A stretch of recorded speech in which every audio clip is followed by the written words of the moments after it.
Programme ज़्यादा लंबा नहीं होता, लेकिन छोटी छोटी युक्तियाँ, बातें आपके जीवन में बहुत ज़्यादा काम आने वाली होती है। मैं इन 2 लाइनों से प्रोग्राम की शुरुआत करती हूँ। मेरी खामोशी ही काफ़ी है तेरी सज़ा के लिए, मेरी खामोशी ही काफ़ी है तेरी सज़ा के लिए।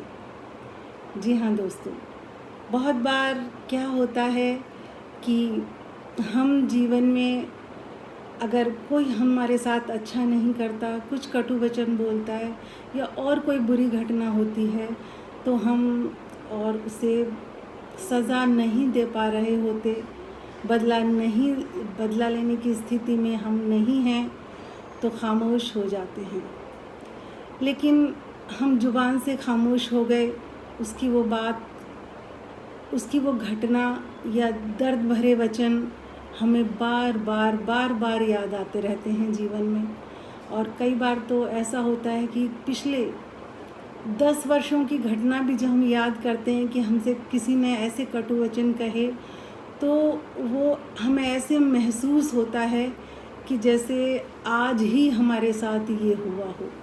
क्यों? क्योंकि हम उसको कभी अपने मन से निकाल ही नहीं पाए, बदला हम ले नहीं पाए और क्षमा हम कर नहीं पाए, और मन ही मन में उन बातों को दोहराते रहे।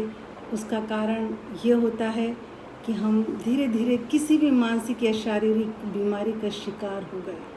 क्यों? क्योंकि जितनी बार भी आपने उस घटना को याद किया, देवी जी सिंह जी शुभ संध्या, जितनी बार भी आपने उसको याद किया, आपने वही महसूस किया जिस दिन वो घटना, जैसी वो घटना पहली बार हुई थी, जब आपने महसूस किया था। वो इंसान कहकर भूल गया, लेकिन आप उस घटना को आज भी याद करते हैं। आपने कई लोग देखे होंगे फ्रेंड्स कि वो अपनी कुछ बातें बताते हैं और घटना आज से 20 साल पहले हुई या किसी ने कुछ कहे, लेकिन आज भी वो रो पड़ते हैं उस बात को बताते हुए। जब भी कोई उन्हें ऐसा व्यक्ति मिलता है कि वो अपनी बात कह सकें, तो उनकी आंखों में ना आंसू आ जाते हैं। क्यों? इतने दिन पहले घटना हुई और आज आप इतने ज़्यादा दुख ले रहे हो इस बात का। वो इंसान कह के भी भूल गया, लेकिन आज आप नहीं भूले, बदला आप ले नहीं पाए, अंदर अंदर घुटते रहे और आपने बहुत सारी बीमारियों का अपने आप को शिकार कर लिया। अब ऐसे मौके पर आपका एक ही गुण काम आएगा, क्षमा कर देना, किसी को माफ़ कर देना। सबसे पहले मैं आपको ये बता दूं, ये क्षमा किसी पर कोई कृपा नहीं है कि हम दूसरे पर कृपा करके क्षमा कर रहे हैं, नहीं। ये सबसे पहली कृपा अपने ऊपर है। इसलिए क्षमा को हर धर्म ने माना है और कुछ धर्मों में बहुत बड़े स्तर पर क्षमा पर्व भी मनाया जाता है। ये अब सबसे पहली कृपा आप ये अपने ऊपर कर रहे हैं। और रही बदले की भावना, बदला तो बहुत बार हम ले नहीं सकते, बहुत बार हम ले नहीं पाते। और वैसे भी गांधी जी ने कहा था कि अगर हर इंसान बदला लेने की भावना रखेगा तो मानव जाति बहुत जल्दी ख़त्म हो जाएगी। दुनिया में उदार लोग हैं जिनकी वजह से ये सब कुछ, और खुश लोग हैं जो दुनिया दिखाई दे रही है। इसलिए अब हमारा एक ही गुण, इसकी कला हमें आनी चाहिए कि हम माफ़ कैसे करें। देखिए, माफ़ करना आसान नहीं, इसके लिए हमें बहुत इनर पावर की ज़रूरत होती है, आंतरिक ताकत की ज़रूरत होती है। बदला लेना आसान है, मगर माफ़ करना बिल्कुल भी आसान नहीं, जब तक आपके अंदर आंतरिक ताकत नहीं होगी। उसका कारण ये है कि कोई भी, कैसी भी घटना रही हो आपके जीवन में, वो घटी तो आपके मन ने उस विचार को पकड़ लिया और बहुत दिन तक वो विचार आता रहा, दोहराते रहे, आप उस चीज़ को मन ही मन में सोचते रहे। तो मन की एक आदत है कि मन जिस भी आदत को, जिस भी विचार को, जिसको भी वो पकड़ लेता है, उसको आसानी से नहीं छोड़ता। और जितने दिन उसे टाइम हो जाता है कि इतने दिन से एक मन में एक ही बात चल रही है, उतना ही ज़्यादा मुश्किल मन को फिर उस आदत से छुड़ाना होता है। अब जो भी हो, चाहे वो दुख की बात हो या सुख की हो, मन को एक रस आने लगता है, उसमें भी वो रस बुद्धि उसमें पहुंच जाती है शिकायत करने में, शिकायत कह लो आप, या अपनी दुख भरी बात याद करने की। तो मन को एक आदत पड़ जाती है और अब उसको अच्छा लगने लगा है कि मैं अपनी बात रो रो कर दूसरों को सुनाऊं, कहूं, और उसको इस चीज़ की अब आदत पड़ गई है। तो अब क्यों, इसलिए ही ये क्षमा करना आसान नहीं।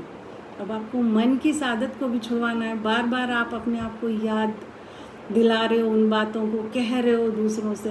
कई बार दूसरे भी बोर हो जाते हैं कि आपकी ये बात हमने इतनी बार सुन ली, आप बार बार हमें इसे सुना रहे हो, क्योंकि आपने अपने मन में बहुत ज़्यादा वो बात दोहरा ली और आपके मन ने उस विचार को पकड़ लिया। अब उस विचार को पकड़ के मन छोड़ना नहीं चाहता। क्यों? क्योंकि आपके अंदर इनर पावर नहीं, आंतरिक ताकत नहीं, जो कि मेडिटेशन से आती है। तो अब धीरे धीरे धीरे धीरे जब आप इस बात को समझोगे कि किस तरीके से हम अपनी गलत आदतों से, गलत विचारों से, हैबिट से छूट पाते हैं या छूट जाते हैं, आखिर कौन से मन को किस डायरेक्शन में हमें मोड़ना चाहिए, मन को क्या बात पकड़वानी चाहिए। अगर आपने मन को किसी की शिकायत पकड़वा दी तो मन तो रिपीट करेगा अपने जीवन भर, वो किसी ना किसी से, लोग बदलते रहेंगे, वो शिकायत ही करता रहेगा। मन को कोई और चीज़ पकड़ा दी, क्षमा पकड़ा दी, सेवा पकड़ा दी, या कोई और गुण पकड़ा दिया, तो वो उसको भी बार बार अपने जीवन में रिपीट करता रहेगा। इसीलिए क्षमा करना आसान नहीं, क्योंकि आपने मन को विचार के रूप में ये चीज़ पकड़ा दी है, अब उसको आपको छुड़वानी है।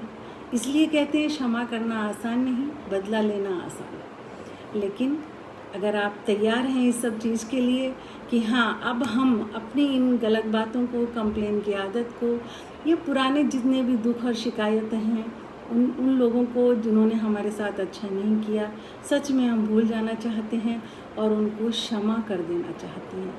तो आज मैं आपको क्षमा ध्यान सिखाऊंगी। बहुत छोटा है, सिर्फ 5 मिनट का है।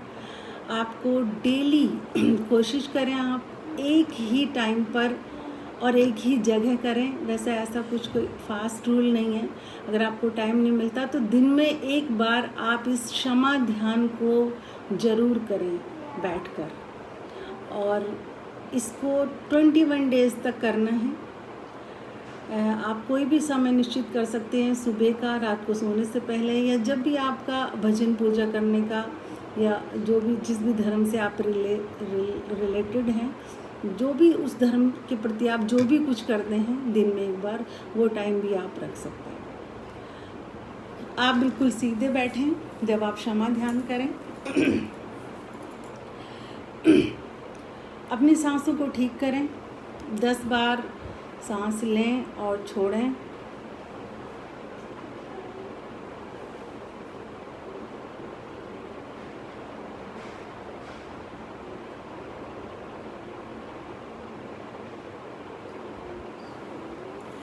अब आपको अपने दोनों हाथों को इस तरीके से ऐसे करना है, और जिस भी ईस्ट को, गुरु को, या लाइफ में जिस भी इंसान को चाहते हो अपने मेंटोर के रूप में आपने देखा है, अपने मार्गदर्शक के रूप में, उसको याद करें।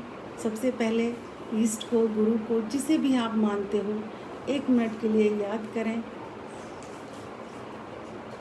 और प्रेयर करें उनसे कि मुझे आज आप मदद करें कि मैं इस इंसान को क्षमा कर सकूं।